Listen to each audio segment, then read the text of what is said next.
আসসালামু আলাইকুম ওয়া রাহমাতুল্লাহি ওয়া বারাকাতুহু।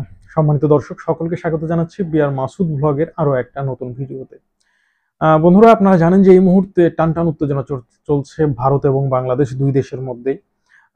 ভিসাকে কেন্দ্র করে তো গেল ৩-৪ মাস যাবত একটা বিশাল সমস্যা আমরা ফেস করছি, কারণ আমরা কোনো প্রকার ভিসা পাচ্ছি না। আমাদের যারা মুমূর্ষু রোগী আছে তারাও ভারত যেতে পারছে না। এই যে হঠাৎ করে যে সমস্যাটা আবার নতুন করে উদয় হয়েছে, সেটা হচ্ছে ভারতের বেশ কিছু হাসপাতাল ঘোষণা দিয়েছে যে তারা বাংলাদেশিদেরকে ট্রিটমেন্ট দিবে না।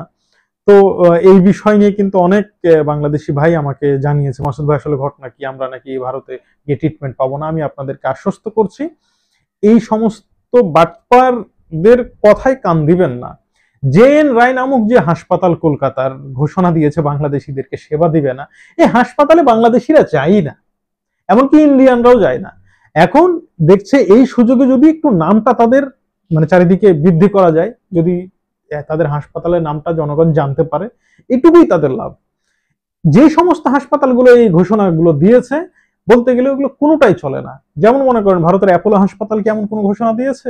না, এখন অব্দি ঘোষণা দেয়নি। ফোর্টিস বলেন, মেডান্টা বলেন, সিএমসি বলেন, কোনো ব্র্যান্ডের হসপিটাল, ম্যাক্স হেলথ কেয়ার বলেন, এরা কেউ কিন্তু বলেনি বাংলাদেশিদেরকে দেখবো না। তো যেগুলো বলেছে এগুলো হচ্ছে কি বলবো, এগুলো এতই নগণ্য যে এদের পেট ঠিক মতো চলে না, সুতরাং এদের কথার দিকে কান দিয়ে কোনো লাভ নেই। এটা নিয়ে কোনো টেনশনের কিছু আমি দেখছি না। এখন দ্বিতীয় কথা হচ্ছে যে আমরা মানে ভারতের ভিসা, মেডিকেল ভিসা পাবো কিনা। যেহেতু শুভেন্দু অধিকারী বলেছে ভিসা বন্ধ করে দেন, আমি একটা কথা বলি যে শুভেন্দু অধিকারীর কথায় ভারতের কিছুই চলে না। তিনি লোকসভারও কোনো সদস্য নন, তিনি রাজ্যসভার বিরোধী দলীয় সদস্য। তিনি যদিও বা বিজেপি দলের, তবে বিজেপি কিন্তু পশ্চিমবঙ্গে ক্ষমতায় নেই, তিনি একজন বিরোধী দলের সদস্য।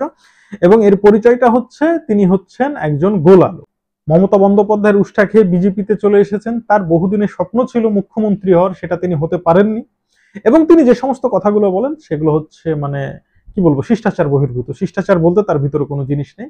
সে সবসময় নিজেকে লাইম লাইটে রাখতে চায়। সে মনে করেছিল বোধহয় এই ঘোষণাটা দিয়ে যে 2 তারিখে সোমবারে পেট্রাপোল বেনাপোল বর্ডার সীমান্তে এসে তিনি একটা জনসমাবেশ করবে বা বাংলাদেশ অভিমুখে একটা লং মার্চ করবে, এটা করে একটা বিশাল কিছু করে তার প্রবাবিলিটিটা একটু বৃদ্ধি করবে, সেটা কিন্তু সফল হয়নি।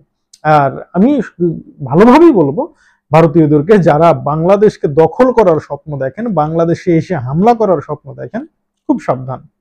ঠিক আছে, যতদূর চিন্তা করেছেন সেখান থেকেই ফেরত যান, তা না হলে ভবিষ্যৎ কিন্তু খুব খারাপ আছে।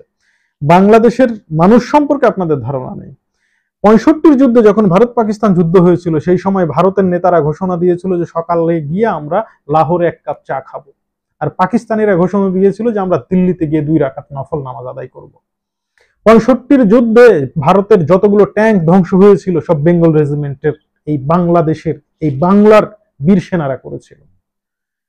ভারতের সেই যুদ্ধে পরাজয়ের মূল কারণ ছিল বাংলাদেশি সেনারা। একটা কথা মনে রাখবেন, সেই বাংলাদেশের সেনারা কিন্তু এখনো আছে।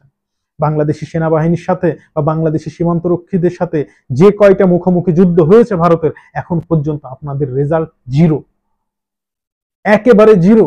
আপনারা কখনোই আমাদের সাথে পারেননি। ঠিক আছে, সুতরাং বেশি বাড়াবাড়ি করতে আসবেন না। আর যদি বেশি বাড়াবাড়ি করতে আসেন, আমরাও রেডি আছি। আসলে এ ধরনের কথা বলতে চাইনি, কিন্তু বলতে আসলে বাধ্য হচ্ছে যে যখন আঘাতটা আমার দেশের দিকে আসছে, তখন অবশ্যই আমাকে কথা বলতে হবে, কারণ অবশ্যই আমি আমার দেশকে ভালোবাসি। সবার আগে আমার দেশ, তারপরে অন্য কিছু। সেহেতু কিছু সুশীল কথা এটা আমাকে বলতেই হবে। যেহেতু আমি একজন বাংলাদেশি, অবশ্যই আমি বাংলাদেশের পক্ষে কথা বলবো। তবে যারা ভিসা নিয়ে এই মুহূর্তে এই ধরনের ভয়ের মধ্যে ছিলেন বা আছেন, তাদেরকে বলবো যে এই শুভেন্দুদের কথায় আপনারা ভয় পাবেন না। আর আমাকে অনেকেই বলেন যে ভাই আমাকে মেডিকেল ভিসার ব্যবস্থা করে দেন। দেখেন, আমি একটা কথা বলি, যদি আপনি মনে করেন আপনি দিল্লিতে গিয়ে ট্রিটমেন্ট করবেন, সেক্ষেত্রে দিল্লির ওই হাসপাতালের সাথে কথা বলে তারা বাংলাদেশি হাইকমিশনে আপনাকে হেল্প করবে ভিসার জন্য। সেক্ষেত্রে হয়তো 1000 বা 15 মতো খরচ হতে পারে। যদি এমন কেউ থাকেন যে দিল্লিতে গিয়ে ট্রিটমেন্ট করাবেন, আমি আপনাদেরকে আশ্বস্ত করছি দিল্লিতে খরচ কিন্তু অনেক কম হয়। চেন্নাইয়ের তুলনায় কমপক্ষে 30% খরচ কম হয়, ন্যূনতম 30% খরচ কম হয়। তো আপনারা যদি দিল্লিতে ট্রিটমেন্ট করাতে চান তাহলে আমার সাথে যোগাযোগ করবেন। আমি চেষ্টা করব আপনাদের ভিসার ব্যবস্থা করে দেওয়া যায় কিনা। ভিসার ব্যবস্থা প্লাস আপনাদেরকে ফ্রিতেই অ্যাপয়েন্টমেন্ট এগুলো সব ব্যবস্থা আমি করে দেবো যদি আপনারা করতে চান। আমার সাথে অবশ্যই যোগাযোগ করবেন। তো সকলকে ধন্যবাদ। আসসালামু আলাইকুম ওয়া রাহমাতুল্লাহ।